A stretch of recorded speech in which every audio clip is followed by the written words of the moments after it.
दोस्तों, क्या राहुल गांधी ने ये तय कर लिया है कि वो इस बार बिहार में कांग्रेस को अपने पैरों पर खड़ा करके ही दम लेंगे? और अगर ऐसा है तो इसकी कीमत कौन चुकाएगा?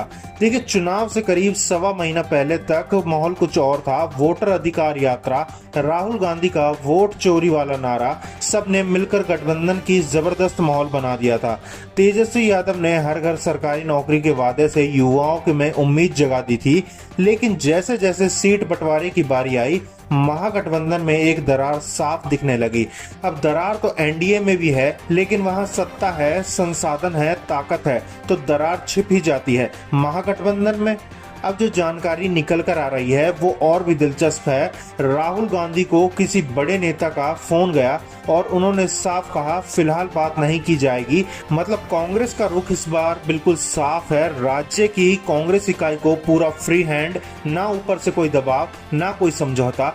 पहली बार ऐसा लग रहा है कि राहुल गांधी गठबंधन की राजनीति में झुकने के मूड में नहीं है। सीधे शब्दों में कांग्रेस अब अपनी शर्तों पर खेलेगी। अब सवाल ये है कि क्या ये ठोस फैसला है या जिद, क्योंकि आरजेडी वाले भी पीछे हटने को तैयार नहीं। लालू यादव और तेजस्वी दोनों चाहते हैं कि कांग्रेस को 40 से ज्यादा सीटें ना मिले, लेकिन कांग्रेस भी इस बार मानने वाली नहीं लग रही। अब कुछ मीडिया रिपोर्ट्स कह रही हैं कि आरजेडी ने कई सीटों पर कांग्रेस के ही खिलाफ अपने उम्मीदवार उतार दिए हैं, जैसे लालगंज, वैशाली, रोसड़ा, बिहार शरीफ और सबसे अहम घोड़ा बहरम सीट।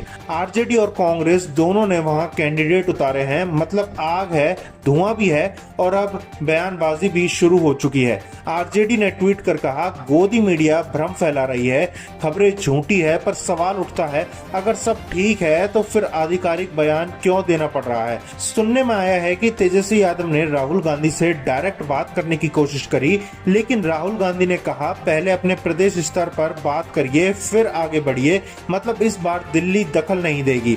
अब ये रणनीति है या गलती, ये वक्त बताएगा। लेकिन एक बात साफ है, राहुल गांधी अब गठबंधन की राजनीति में साइलेंट पार्टनर नहीं रहना चाहते। वो मैदान में एक्टिव हैं, यात्रा निकाल रहे हैं, तो फिर सीट पर अपनी पकड़ क्यों ढीली करें? अब तेजस्वी यादव की जिम्मेदारी भी कम नहीं है। वो गठबंधन के सबसे बड़े चेहरा हैं। जितनी सीट लड़ रहे हैं उतनी जिम्मेदारी भी तो उनकी है।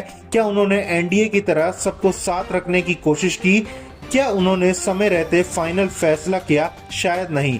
अब जबकि चुनाव सिर पर है तो इस सवाल बड़ा ये आ रहा है, सीएम का चेहरा कौन होगा? बीजेपी ने कम से कम ये साफ कर दिया है कि नीतीश कुमार के नेतृत्व में वे चुनाव लड़ेंगे, लेकिन महागठबंधन की तरफ से ये ऐलान अब तक नहीं आया कि तेजस्वी यादव ही चेहरा होंगे। और यही कंफ्यूजन कार्यकर्ताओं में भी दिख रही है।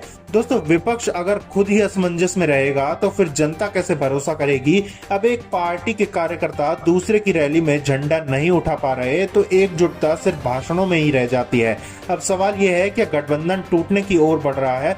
इतिहास बताता है लालू यादव और सोनिया गांधी के रिश्ते बहुत गहरे हैं। गठबंधन में तनातनी जरूर है, लेकिन ब्रेकअप अभी नहीं है। हाँ, लेकिन वक्त बहुत कम है। अगर नामांकन वापसी से पहले बातचीत हो गई तो शायद ये फ्रेंडली फाइट खत्म हो सकती है, वरना ये चुनाव महागठबंधन के लिए मुश्किल बन सकती है। राहुल गांधी की नई रणनीति, कांग्रेस की नई जिद, क्या ये बिहार में नई कहानी लिख पाएंगे या पुराना सबक ही दोहराएंगे? आपको क्या लगता है दोस्तों, क्या राहुल गांधी का ये स्टैंड सही है या कांग्रेस एक सबसे बड़ी गलती दोहराने जा रही है? कमेंट्स में जरूर बताइए और बिहार चुनाव से जुड़े रहने के लिए हमारे चैनल को सब्सक्राइब